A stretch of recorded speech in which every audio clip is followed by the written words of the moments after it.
Today I'm going to talk to you about a couple of recovery shots that can go a long way towards keeping those big numbers off your scorecard. Keep the momentum going in your round. Now you can see the shot I face here. I've just missed the fairway on the left side of the fifth, and I've got trees in front of me that I've got to keep it under, and a good bit of rough to carry before I get to the fairway again. Now, most of the time when I'm out on playing lessons, I ask people, right, how are you going to play this? What club are you going to choose? And they'll say, I'll take a wedge, I'll play it off the back foot.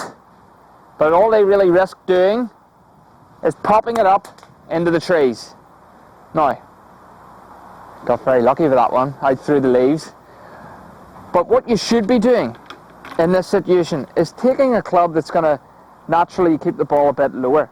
So I've got a 5-iron, less loft, and I don't really need to manipulate this in any way. I just play the ball in the middle of my stance, and I just punch it back out into the middle of the fairway there, give myself a shot. There we go. That's perfect. That's scuttling down there, leaves me a wedge and gives me a chance at making 4.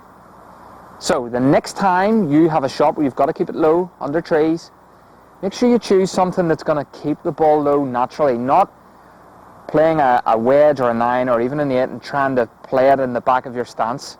Just let the club do the work for you.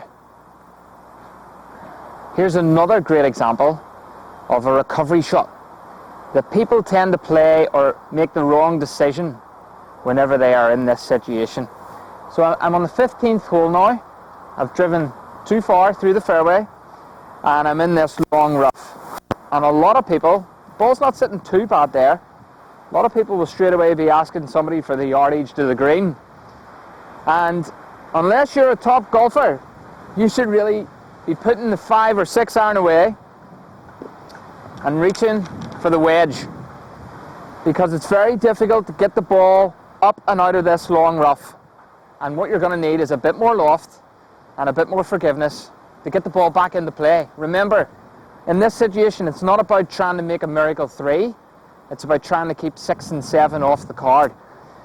So you take your wedge and you just basically try to get this thing back out into play. Perfect. Top of the hill. This way, I've given myself a chance at making 4. Hopefully 5's the worst I'm going to take. Here's another great recovery shot, and I like this one. This one's a bit outside the box. I'm over the back of 15. Didn't play a great shot from my recovery out of the long rough. And you can see here I've got a hedge in my way between trying to make a decent swing at the ball, trying to move the ball this way. Now you have 2 options. You can look to play it somewhere just over here where I can then chip it onto the green, or you can practice this one. I like to call this a reverse shot. And what you're going to do, you're going to flip the club face so it's literally looking behind you this way. And I'm going to play the ball on the very left hand, almost outside my left foot, and I'm literally going to try and hit the ball at the back with the wedge crossing over. Hopefully it's going to go somewhere down near the green. There we go, not bad, just down the front. So if you give that a bit of practice, and it will take a little bit of practice, that's a shot that can pull you out of some tight spots. Thanks for watching this video. I hope you've picked up a few tips, maybe even increased your knowledge of the game. If you like what you've seen, don't forget to subscribe to the channel, and don't forget to post comments below. Let's get talking about our golf and let's help everybody get better.